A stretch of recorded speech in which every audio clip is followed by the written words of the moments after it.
حکیم الامہ مولانا اشرف علی تھانوی رحمہ اللہ تعالیٰ نے بہشتی زیور میں لکھا ہے، عورتوں کو نصیحت کی ہے کہ میاں صاحب کو جب غصہ آئے اور وہ اول فول بک رہے ہوں، تھوڑی دیر کے لیے برداشت کر لو، جب اس کا غصہ ٹھنڈا ہوگا اس کو خود بخود ندامت ہوگی۔ آج کل یہ چیزیں اسکولوں میں بھی نہیں بتائی جاتی، یونیورسٹی میں بھی نہیں بتائی جاتی، یہ تو مذہب نے بتائی ہیں نا یہ چیزیں، بزرگ لوگ کہہ کر گئے ہیں تو کوئی تو وجہ ہوگی۔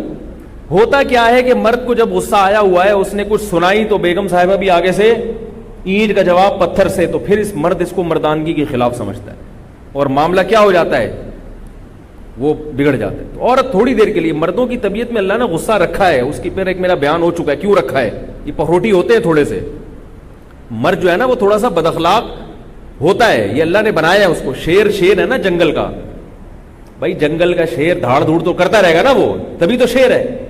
تو مرد کی فطرت میں بھی اللہ نے چونکہ سربراہ بنایا ہے، اور جو بھی سربراہ ہوگا، جو حاکم ہوگا، اس کی طبیعت میں خود بخود سختی ہوگی، کیونکہ سختی کے بغیر آپ حکومت کر نہیں سکتے۔ دیکھو فوج کے پاس کنٹرول ہوتا ہے نا، تو فوجی جتنا بڑا آفیسر ہوگا نا فوج کا، اتنا غصے کا تیز ہوگا، یہ تو ہم نے دیکھا ہے۔ میں نے کچھ وقت پاکستان نیوی کے ایک ادارے میں گزارا ہے، تو جیسے ہی کوئی بڑا آفیسر آتا تھا نا سروے کرنے کے لیے، تو سب کانپنا شروع کر دیتے تھے، سر پتہ نہیں کیا کریں گے۔ وہ آنے کے بعد پتہ ہے کیا کرتے تھے، کوئی بھی آ رہا ہے لیفٹنٹ کمانڈر سے اوپر کے جو بھی لوگ تھے نا، وہ بہت ہی عجیب ہوتے تھے۔ وہ کیا کرتا تھا، آ کے انہوں نے جو کمیشن آفیسر تھے جو اپر لیول کے، وہ جب آ کے ہوٹل پہ چیک کرتے نا کہ کب ٹوٹا ہوا ہے، تو وہ یہ نہیں کرتے آرمی کے آفیسر کہ اس کو جوڑ لینا، وہ اس کو اپنی توہین سمجھتے ہیں کہ ٹوٹا ہوا کب آرمی کے ہوٹل میں کیوں ہے، وہ اٹھا کے دیوار پہ مارے گا، توڑ دے گا اس کو۔ ہم نے اپنی آنکھوں سے دیکھا ہے، آپ کسی بھی آرمی کے آفیسر سے پوچھ لیں کہ ان کے ایٹیٹیوڈ یہی ہوتے ہیں، آرمی کے جتنے بڑے بڑے آفیسر ہیں نا۔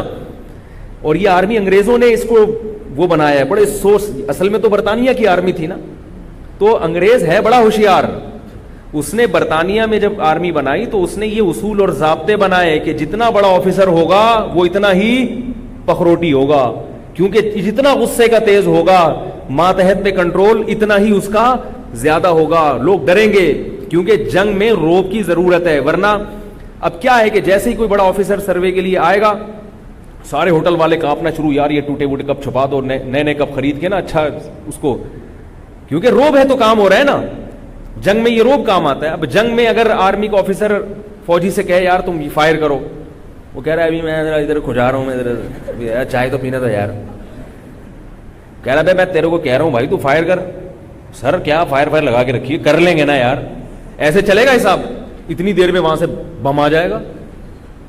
تو گورا بڑا ہوشیار ہے، اس نے جو آرمی بنائی اس کے اصول بڑے زبردست بنائے، اور یہی اصول شریعت میں بھی ہیں کہ بھائی امیر کی سننی ہے، اس میں نو کا آپشن نہیں ہے آپ کے پاس۔ تو ٹھیک ہے گھر میدان جنگ نہیں ہوتا، لیکن میدان جنگ بھی بن جاتا ہے وہ۔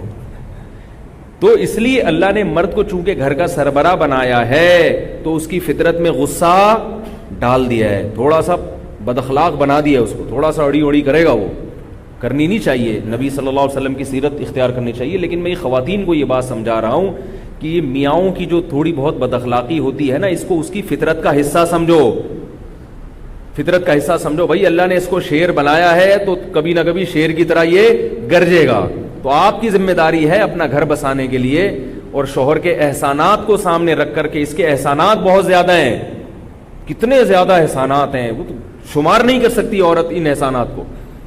تو ان احسانات کی روشنی میں مجھے چاہیے کہ میں تھوڑی دیر کیا کر جاؤں، چپ کر جاؤں۔ ایک مشہور واقعہ ہے نا، ایک عورت گئی ایک روحانی علاج والے کے پاس، وہ واقعی اچھے آدمی تھے جو کہ ہوتے نہیں ہیں عام طور پہ، تو وہ ٹرک سے علاج کرتے تھے لوگوں کا۔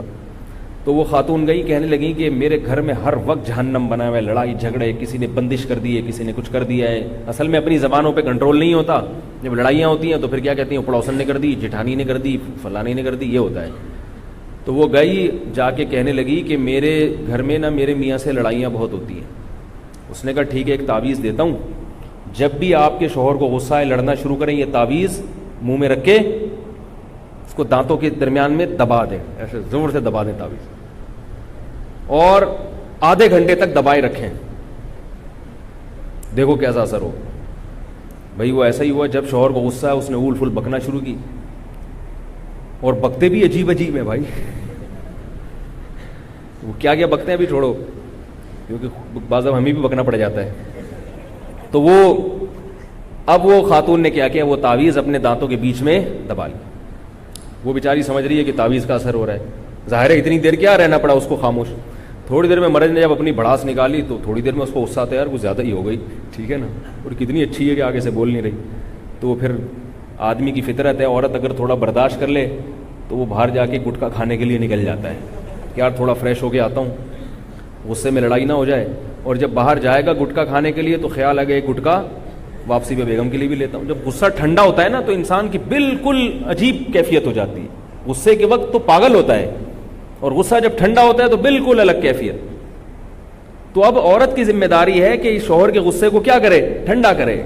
غصہ ٹھنڈا ہو گیا پھر یہ خود اس کو ندامت ہوگی, تو جائے گا اپنے لیے بھی گٹکا لے کر آئے گا اور آپ کے لیے بھی گٹکا لے کر آئے گا. تو اب کیا ہے, اس عورت نے تعویذ دانتوں کے درمیان میں دبایا, اتنی دیر خاموش رہی, میاں صاحب نے اول پھول بک دی, اس کے بعد چپ ہو گئے, کہہ رہے یار یہ تو بڑی اچھی بیوی ہے, کچھ بولتی نہیں ہے, اور میں نے تو زیادہ ہی بول دی. جب غصہ ٹھنڈا ہوا بیگم کو منانے بیٹھ گیا. شریف آدمی یہ کام کرتا ہے, جو یہ ساری باتیں ان کی ہوتی تمیز ہوتی, جو ذرا انسان ہو. جو انسان ہی نہیں ہے وہ تو پھر اس کے لیے تو کوئی حکام ہی نہیں ہے نا. تو پھر وہ منانے بیٹھ گیا. تو بیگم نے کہا یار تعویذ بڑا خاندانی دیا ہے اس نے, تعویذ بڑا خاندانی دیا ہے.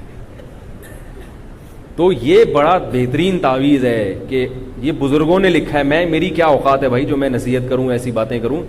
حکیم الامہ مولانا رشید تھانوی رحمہ اللہ تعالیٰ, ان کو حکیم اس لیے تو کہا جاتا تھا, حکمت سے بھری باتیں ان کی. انہوں نے بہشتی زیور میں لکھا ہے کہ مرد کو جب غصہ آ رہا ہو, عورت کو چاہیے وہ تھوڑی دیر کے لیے برداشت کر لے. اور ایک اور بڑی پیاری بات لکھی ہے, فرمایا عورت کبھی شوہر کو دھمکیاں نہ دے,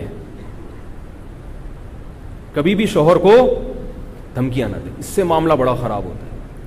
خواتین مرد کی فطرت نہیں سمجھتی. جب عورت شوہر کو دھمکی دیتی ہے نا, میں یہ کر دوں گی, یہ کروا دوں گی, تو مرد کو پھر یہ احساس ہوتا ہے کہ اب اگر میں نے نرم لہجہ اختیار کیا تو یہ سمجھے گی کہ میں اس کی دھمکیوں سے ڈر گیا ہوں.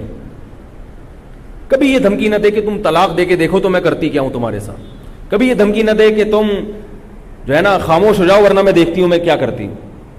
تو حکیم الامہ نے لکھا ہے خواتین کو سمجھانے کے لیے کہ جس ذات کو اللہ نے میدان جنگ میں لڑنے کے لیے پیدا کیا ہو, میدان جنگ میں مرد کو اللہ نے اتنی بہادری دی ہے کہ وہ توپوں کے سائے میں, بموں کے سائے میں, میزائلوں کے سائے میں لڑتا ہے میدان جنگ میں. ہوتا ہے کہ نہیں ہوتا؟ یہ تلواروں سے لڑا کرتے تھے, تیروں سے لڑا کرتے تھے, اور اب کس سے لڑتے ہیں؟ توپوں سے لڑتے ہیں. آج بھی دنیا کی جتنی بڑی بڑی آرمیز ہیں مردوں کو زیادہ رکھتی ہیں, خواتین کو رکھتی بھی ہے نا تو وہ بہت ہی محدود پیمانے پر, اور وہ خواتین بھی معاشرے سے بالکل ایک الگ تھلگ ہی ہوتی ہیں, اور ان کو بھی ایسے فرنٹ پہ اس طرح سے اہم پوائنٹس پہ نہیں بھیجا جاتا. فرمائیں کہ جس کو اللہ نے میدان جنگ میں توپوں کے مقابلے میں لڑنے کے لیے پیدا کیا ہو وہ ڈرے گا تمہاری دھمکیوں سے. اس کو اگر ان کی دھمکیاں صحیح بھی لگیں گی نا تو وہ اس وقت اس کو کیا آئے گا کہ یار یہ میری عورت ہو کر, میری بیوی ہو کر, ایک عورت ذات ہو کر مجھے کیا کر رہی ہے دھمکیاں. وہ صحیح دھمکیاں بھی ہوں گی تو وہ ایسے موقع پر اس میں ایک غیرت جاگ جائے گی, اور وہ کچھ کر لے گا جس پر بعد میں خود اس کو ندامت ہوگی کہ یہ میں نے غلط کیا ہے.